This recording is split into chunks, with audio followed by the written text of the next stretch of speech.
So it's been a week since we left Chessmatown and I decided to record and play through the whole story mode. This whole video is focused on completing the story and getting full access to the areas. So be sure to stay and enjoy the journey as I went through to complete this story. Oh, and be sure to subscribe, it's free after all.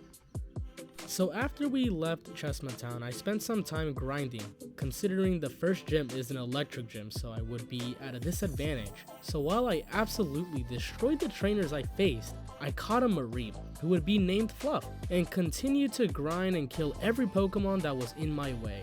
I also got a free Eevee, and then I faced the first gym. It was much easier defeating the trainers than I expected, but ultimately I got my gym badge and continued my journey. After a bit of traveling and grinding, I eventually caught a Gothita and got a Pokemon that I forgot. But after getting to Brimber City, I met up with Poofy, and we had to not fight the gym, but fight Team Eclipse, and fight a whole team who is at a disadvantage to my Marshtomp. Wow, these guys suck. And I one-shot all the Pokemon Team Eclipse sent at me. I eventually got through all the people who don't get paid enough for this, and reached the leader of Team Eclipse. Realizing they are trying to steal the Groudon orb, and he wakes up like a pissed off 4-year-old with a tantrum and scares Team Eclipse away. After I left the cave I'm sure Team Eclipse rented, we made our way to the fire gym. The Pokemon were very easy considering I have a Marshtomp who is on steroids. After retrieving my fire badge, me and Poofy went our separate ways. She decided to grind and fight the fire gym, and I continued my journey to the next town. As I make my way to the next town, I fight trainers, and for some reason we have to solve the Bidoofs causing a dam problem, which is stopping me from progressing in the story, so I fight some workers who need to touch some grass and progress further into the game. I continue and arrive at Lagoon Lake and decided to check the current status of my team. At this moment, my team is Marshtomp, Flaffy, Gothita, Nidorino Male, Eevee, and Carkol. So I leave and acquired a purple egg who would soon be a part of the team and replace it with Gothita just till it hatches. We prepare and leave Lagoon Lake and we meet up with Jake, who joins us for the meantime, just until we progress to the next area. Along that way, there are many powerful trainers I had to face and gain, many levels doing so. I accomplished evolving Flaffy into an Ampharos and our beloved Marshtomp into a Swampert. And we arrive at Rose Cove Beach. Jake then has a staring contest with a Team Eclipse member who happens to be there. Pause. Wait. Did you see that? Hold on, let me go back for you real quick. Did they kiss? So we abandon Jake and go to the Poké Center in Rose Cove City to heal and return to Rose Cove Beach, and partook in a challenge and fought many trainers. As we fight the trainers, my Eevee evolved into the weakest form of itself, which is Espeon, and won a King's Rock. Our egg eventually hatched into a Thanos-looking baby named Toxel, who was named Tax.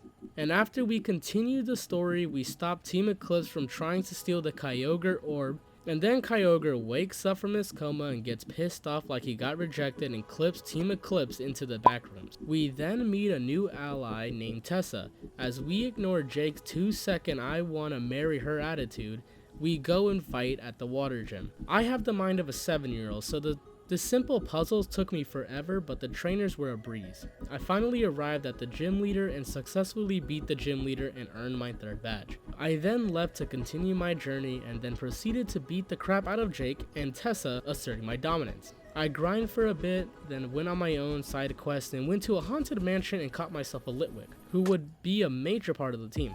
As I bring myself back to the main story, I continue my journey. Then I got lost at Grove of Dreams trying to figure out where to go now. After finding where I'm supposed to go, I arrived to Route 10 to see an Absol take interest in me, then Dumb and Dumber interrupted a beautiful moment. Well, at least Tax evolved and we can continue this journey.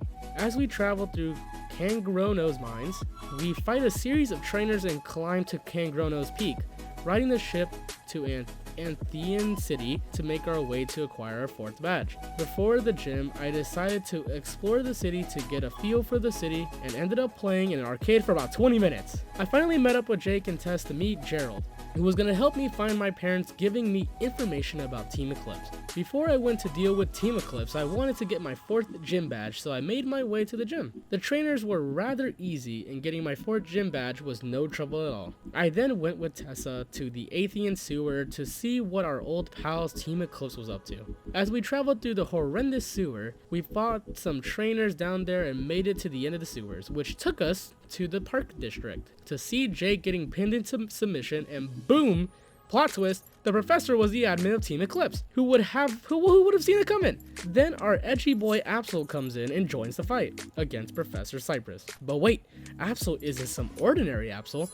He's a Absol on steroids and has Mega Evolution. After we win the fight, the professor claims there are bombs underneath the city. As we sit helpless with no way to win, 2 god tier Pokemon come to the rescue. Palkia and Dialga send us back in time to prevent the bomb ever being placed. Oh, and Litwick made it to the 3rd stage, Chandelure.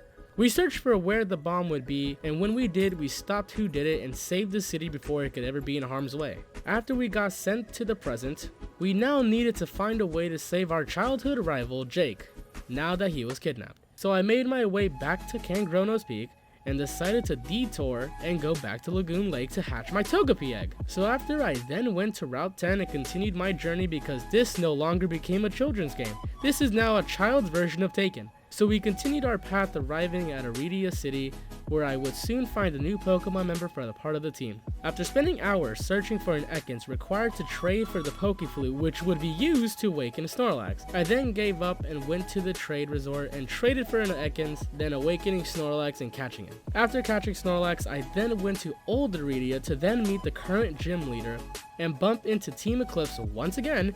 Do these people really have no life? After helping the gym leader, I went to go fight so I can gain access to Rock Smash. The trainers were a breeze, and so was the gym leader, considering it was a ground rock, and I had a Swampert. After beating the 5th gym, I decided to go investigate further into Old Iridia. After going through countless puzzles and make me rage so bad I want to jump off a roof, I completed all the puzzles and missions and found a Pokemon that would be legendary to the team. And this challenge for the month, yep, I found a Victini. After weak hits avoiding killing the damn thing, I caught it and immediately put it on my team and was very satisfied with the way the team looked. I once again continued my path to the 6th gym, going through Route 13 and arriving at Floruma City, and immediately going to the gym since there's not much story plot to go through. So the gym was much harder than I expected, so I ended up taking 3 different attempts, but I eventually beat it and earned my 6th badge. I met up with Tessa and Gerald once again to discuss where Team Eclipse could possibly be, and we decided to immediately get a move on to the next city. As we go through Route 14, there's many ruins that make it a very long way to get through,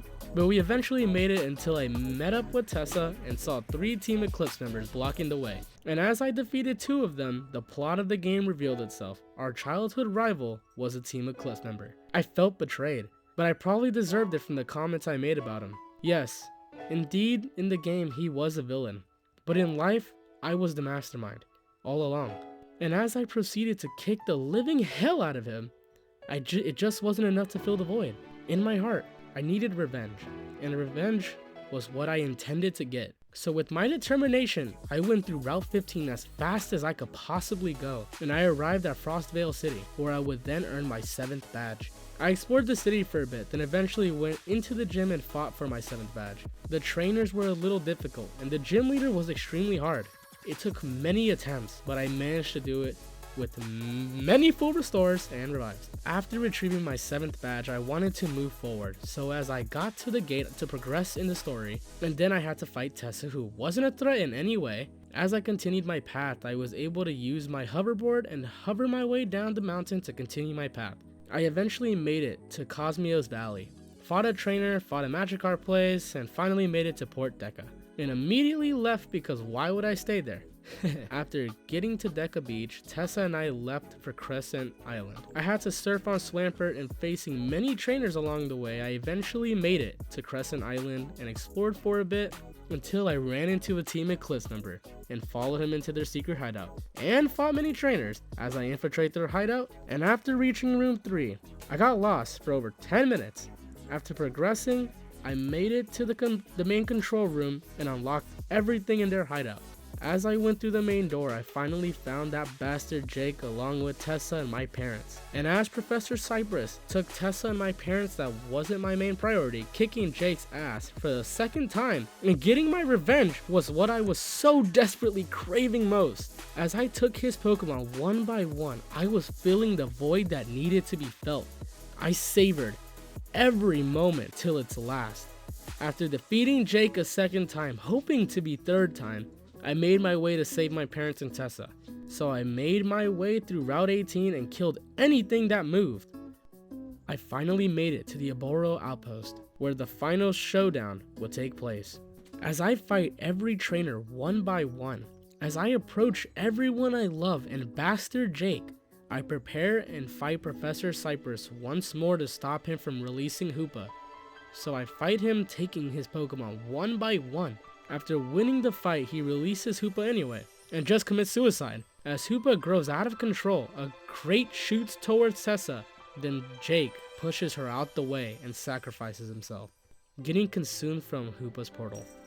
All the anger suddenly went away as Jake died right before my eyes. Should I have been more of a friend than a rival? Does it even matter anymore? As I kill Hoopa to avenge Jake, it all ends until we meet some guy who says he's from a different universe and that no one really died. Honestly, it confuses me.